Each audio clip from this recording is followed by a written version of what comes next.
কুমিল্লার মানুষের দুঃখ কি জানেন কেউ? এই নদী, এই নদীর নাম কি বলুন তো?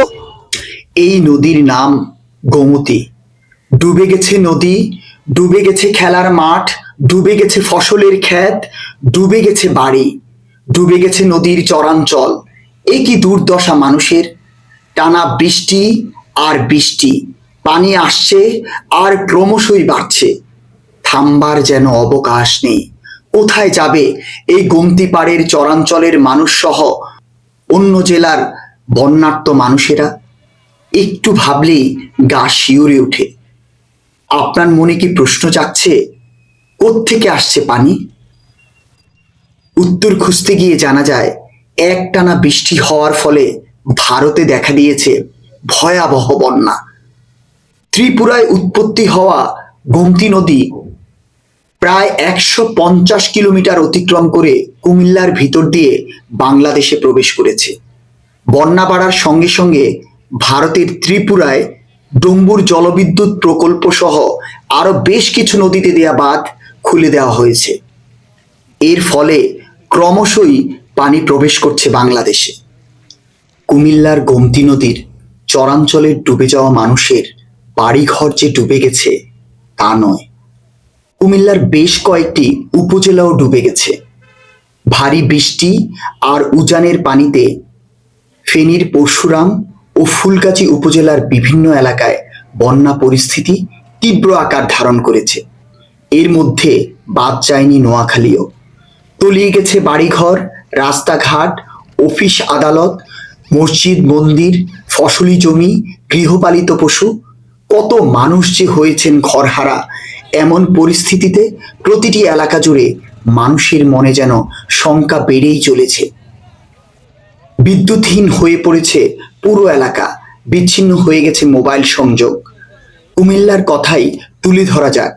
গোমতী নদীর চরাঞ্চলে কয়েক হাজার একর সবজি ক্ষেত তলিয়ে গেছে পানিতে।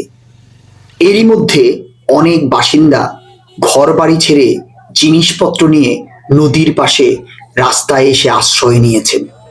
কেউ বা ক্লান্ত হয়ে বিশ্রাম নিচ্ছেন। কত মানুষ যে ভিড় করছে ডুবে যাওয়া এইসব মানুষের পরিস্থিতি দেখার জন্যে।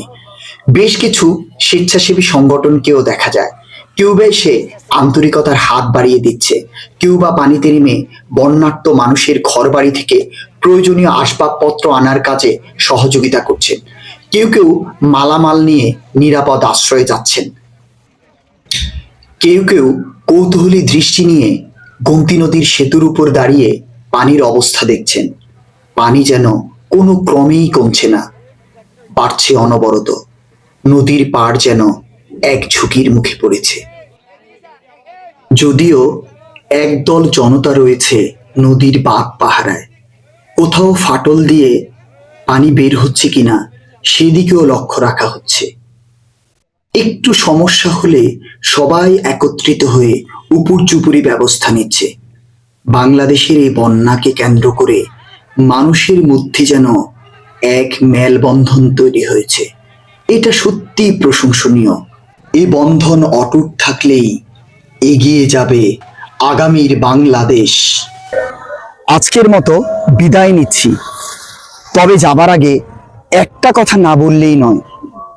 বন্যায় আতঙ্কিত না হয়ে সতর্ক থাকুন। দুর্ভোগ কোথায় গিয়ে ঠেকে বলা যায় না।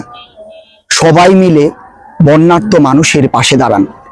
যার যতটুকু সামর্থ্য আছে তা দিয়ে সহযোগিতা করুন। আর একটা কথা, নদীর পাড় নানা কারণে ভাঙতে পারে, তবে তার মধ্যে অন্যতম কারণ হলো আগ্রাসী কায়দায় মাটি ও বালি উত্তোলন।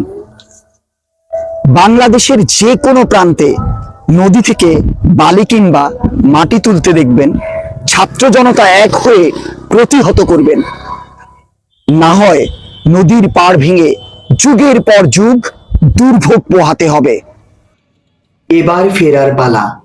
আমাদের জন্য অপেক্ষা করছে আপন আলোর নিয়ন। শুভ বিদায় বন্ধুরা, জয় হোক ভালোবাসার। আবারও দেখা হবে নতুন কোনো বার্তা নিয়ে।